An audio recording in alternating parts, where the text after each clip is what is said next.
الحمد للہ رب العالمین بسم اللہ الرحمن الرحیم وما ارسلناک الا رحمۃ للعالمین صدق اللہ العظیم۔ دروشی پڑھیے گا۔ الصلاۃ والسلام علیک یا رسول اللہ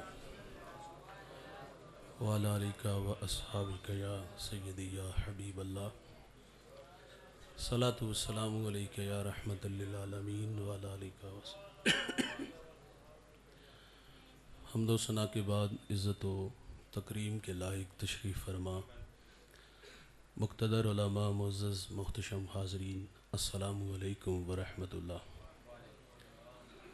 چند باتیں آپ کے گوش گزار کر کے گفتگو سمیٹ لوں گا۔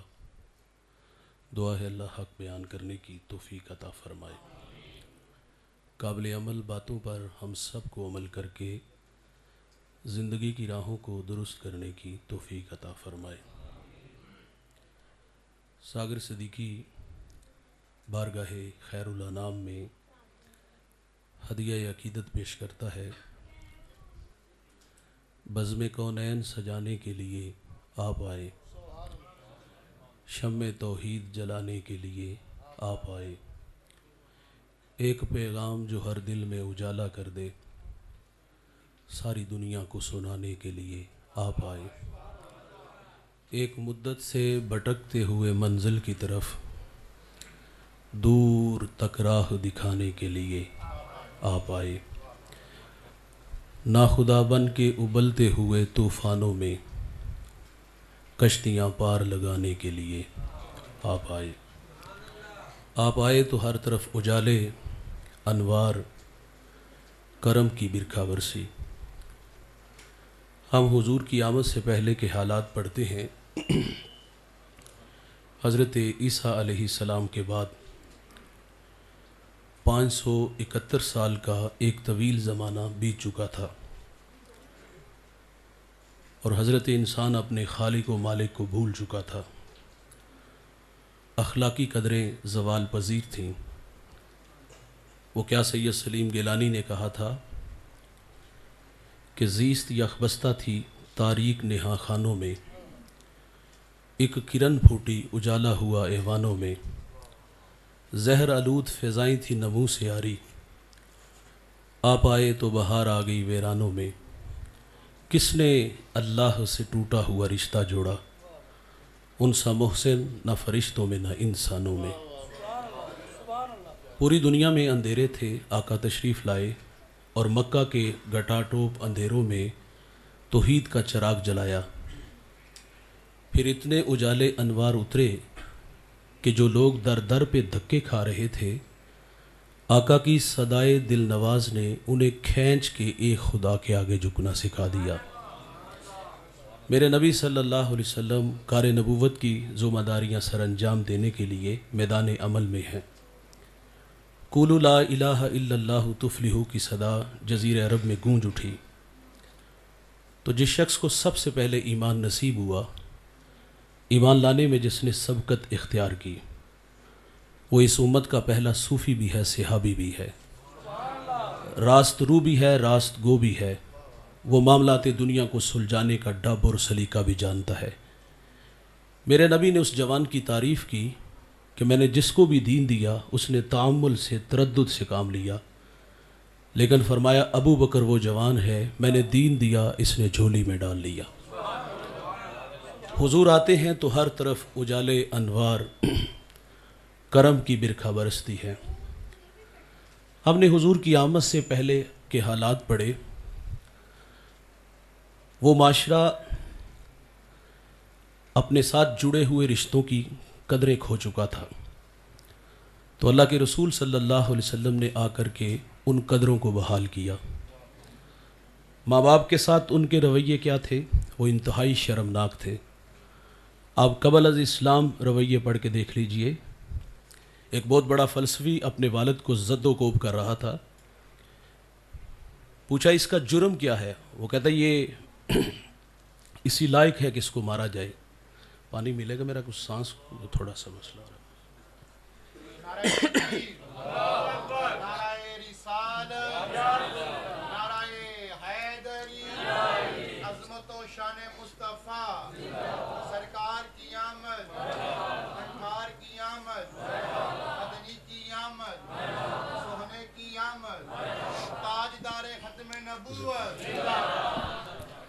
جی میں عرض کر رہا تھا کہ وہ فلسفی اس سماج کا پڑھا لکھا بیٹا وہ کہتا ہے کہ یہ اسی لائق ہے کہ اس کو مارا جائے کہ میں عالم بالا میں تھا تو اس نے مجھے عالم اسفل میں دھکیل دیا۔ ابو علا مرہ بہت بڑا دانشور مرنے لگا تو کسی نے کہا کہ جب تو مر جائے تو ہم تیری قبر کے کتبے پر کیا لکھیں؟ تو اس نے کہا میری قبر کے کتبے پر لکھنا کہ یہ وہ ہے کہ جس کو اس کے والدین نے جنم دیا، لیکن یہ غلطی اس نے نہیں کی، اس نے شادی نہیں کی تھی، اس کی بیوی بچے نہیں تھے۔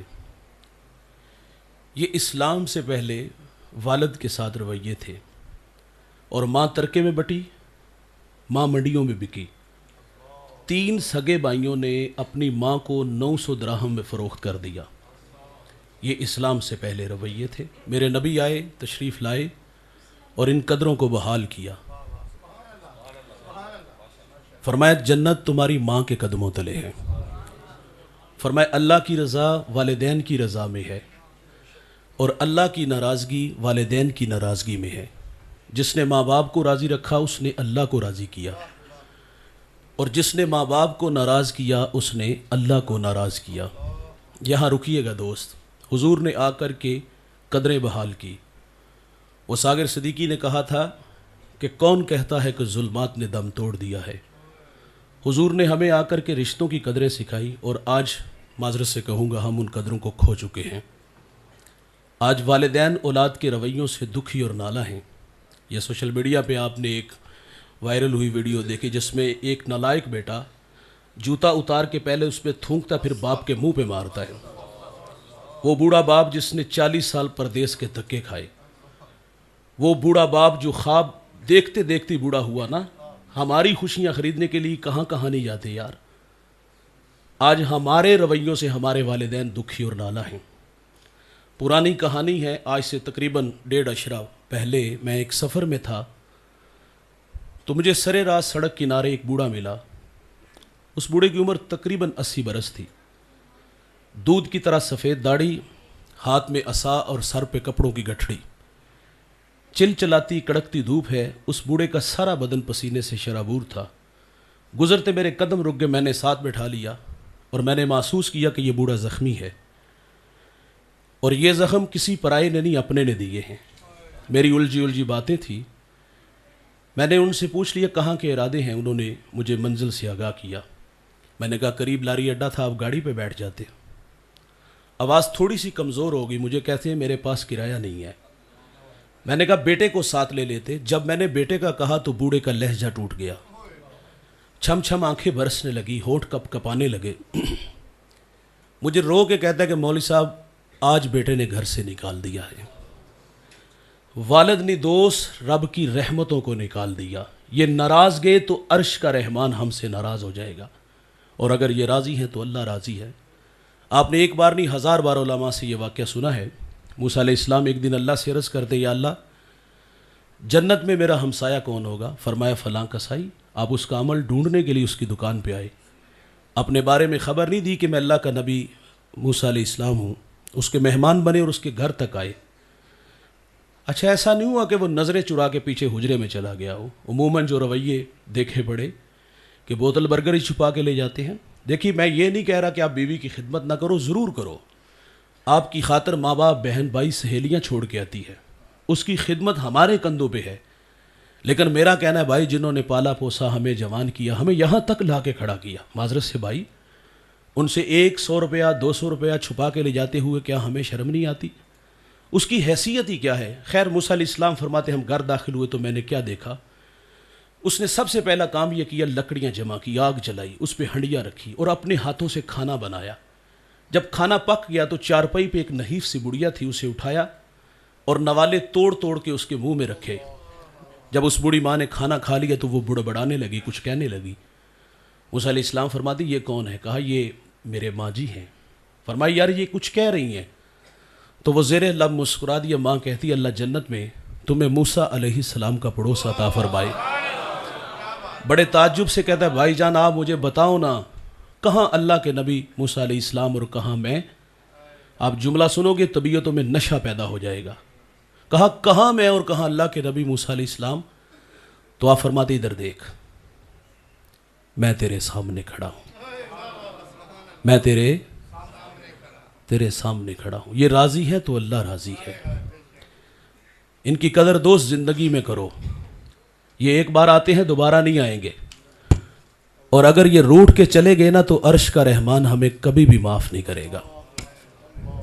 ان کی رضا میں ہی اللہ کی. اور یہ جو ماں باپ ہوتے ہیں دوست، یہ بورڈ کے درخت کی طرح ہوتے ہیں.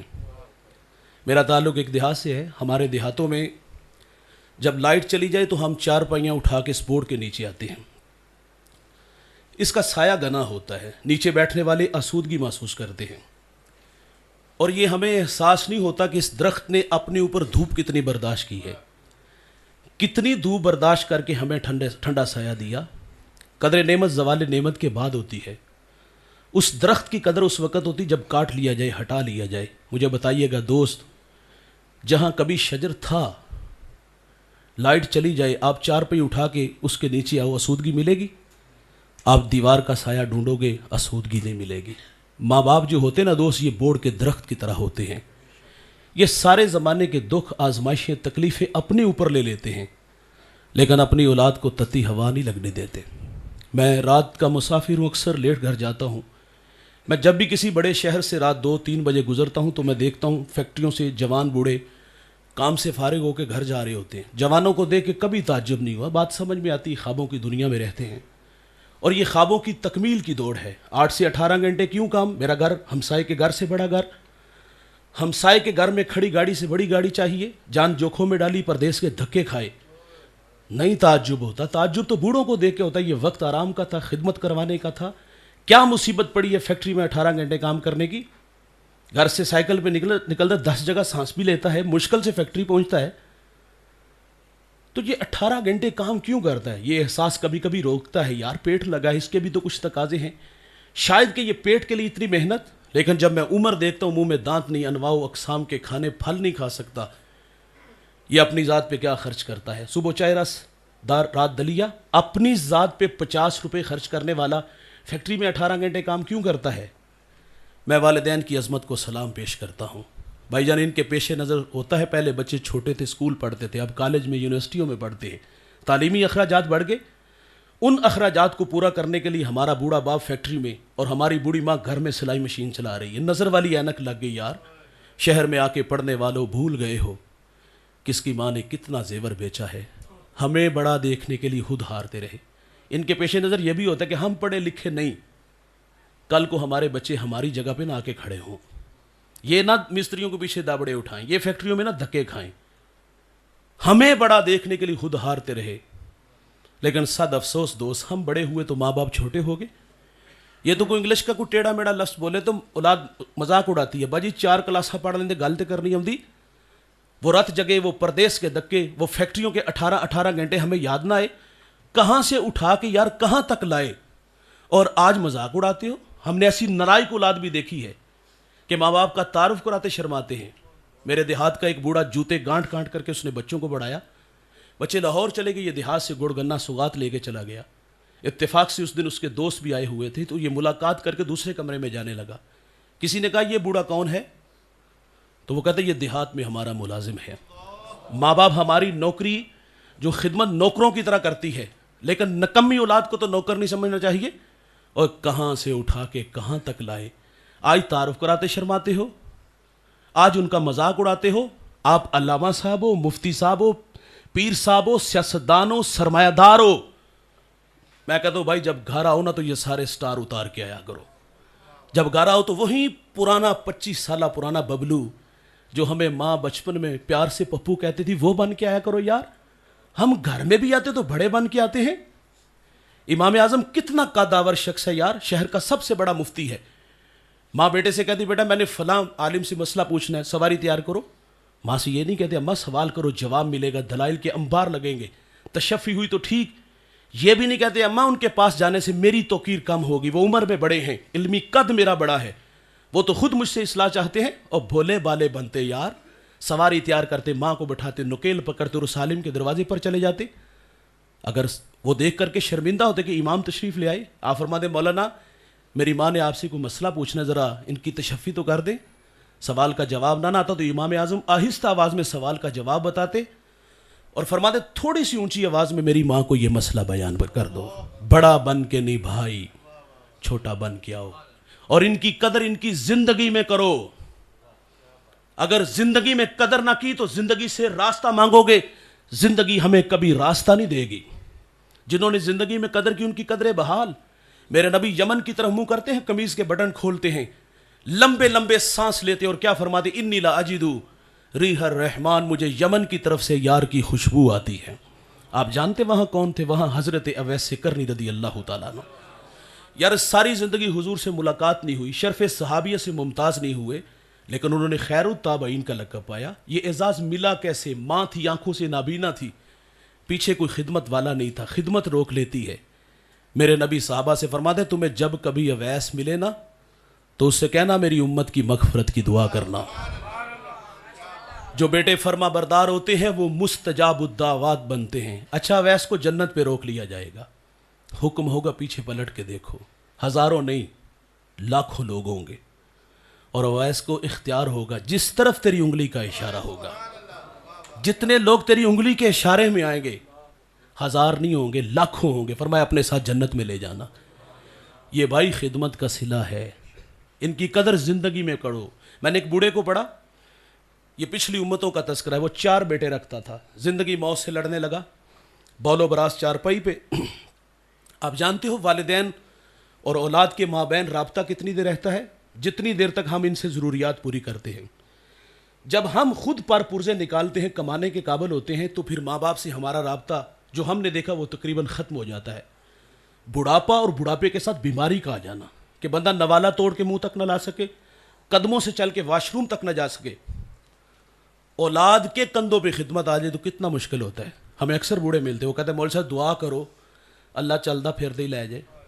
حضور نے تو اچانک موت سے پناہ مانگی ہے، کیونکہ اس میں توبہ کی توفیق ہی نہیں ملتی۔ یہ اچانک کیوں مرنا چاہتا ہے؟ اس نے اپنی آنکھوں کے سامنے بھائی کو تڑپتے دیکھا تھا۔ ہاں اولاد تو پاس نہیں بیٹھتی، لوگ ہمارے پاس نے مولوی صاحب دعا کرو اللہ ابا جی نو پردہ دے دے۔ تقاضا تھا عاشقوں کی طرح خدمت کرتے، آج جان چھڑا رہے ہیں۔ تو خیر وہ 4 بیٹے تھی، جو سب سے چھوٹا تھا وہ فرما بردار تھا، اس نے بھائیوں کو جمع کیا، کہا والد کو اس وقت خدمت کی ضرورت ہے۔ عجیب فیصلہ ہے، اگر والد کی خدمت میں کروں تو وراثت سے مجھے کچھ نہیں ملے گا، اور اگر آپ کرو گے تو آپ کو کچھ نہیں ملے گا۔ تینوں نے نظریں ملائی، دولت کے بھوکے تھے، دولت لے اڑے، اور اس کی آرزو تھی کہ میں اپنے والد کی خدمت کروں، اور اس نے پھر تا دم آخر جب تک باپ زندہ رہا خدمت کی۔ جب والد دنیا سے گیا نا تو وہ بیٹے پہ راضی تھا۔ ہمارے دیہاتوں میں جب ہمارے بوڑھے راضی ہوتے تو ایک جملہ کہتے ہیں، یقین جانو مرنے تک اس کا نشہ نہیں اترتا۔ میں کہتا ہوں مرنے سے پہلے اپنے ماں باپ سے وہ جملہ ضرور کہلوائیے گا، لیکن اپنے امر اور رویے سے راضی ہو کے کیا کہتے ہیں، جا پتر تینوں ستے ہی خیرانے، جا پتر تینوں۔ وہ بوڑھا اس حال میں دنیا سے گیا کہ بیٹے پہ راضی تھا۔ میرے نبی فرماتے جس کا باپ راضی اس کا رب راضی۔ بھائی جان غربت کی لکیر پہ کھڑا ہے، وہ تو دولت لے اڑے، اس کی تو کل کمائی اس کا باپ تھا۔ ایک شب سویا، خواب میں ایک اللہ والا ملا، کہا بیٹا فلاں شجر کے نیچے 100 درہم پڑا ہے، اٹھاؤ لے آؤ۔ سوال کیا اس میں برکت ہے؟ کہا برکت نہیں ہے۔ دوسرے دن پھر ملا، کہا بیٹا وہاں 10 درہم پڑے ہیں، کہا اس میں برکت ہے؟ کہا برکت نہیں ہے، کیونکہ کثرت اور برکت میں فرق ہے۔ تیسرے دن پھر خواب میں ملے، کہا وہاں 1 درہم پڑا ہے، کہا اس میں برکت ہے؟ کہا ہاں اس میں برکت ہے۔ درہم اٹھایا، تشریف رکھیں آپ، درہم اٹھایا، بازار آیا، وہاں دکاندار ایک آوازیں دے رہا تھا کہ 1 درہم میں 2 مچھلیاں گھر لایا، پیٹ چاک کیجیے، 2 قیمتی موتی نکلے۔ 1 موتی لے کے بازار آیا اور دکاندار کو دیا۔ اس وقت تو زمانہ بھلا تھا، لوگ دا نہیں لگاتے تھے، آج تو لوگ دا لگا لیتے۔ اس نے کہا پورے بازار میں اس کی کوئی قیمت نہیں دے سکتا۔ ان سے جو 2 موتی نکلے، 1 موتی بازار میں لے کے آیا۔ بات بادشاہ وقت تک پہنچی، اس نے جواہری بلائی۔ 1 موتی کی قیمت کیا طے پائی؟ 10,000 20,000 25,000 درہم؟ نہیں دوست، 1 موتی کی قیمت 30 خچر، ان پہ جتنا سونا لاد لیا جائے۔ سونا گھر لایا، بادشاہ نے دوبارہ طلب کیا، کہا اور موتی رکھتے ہو؟ کہا رکھتا ہوں۔ بیچتے ہو؟ کہا ہاں بیچتا ہوں۔ ریٹ؟ کہا ریٹ میری مرضی کا۔ کہا مانگو کیا مانگتے ہو؟ کہا ڈبل لوں گا۔ 60 خچر سونا لاد کے گھر لے آیا۔ یقیناً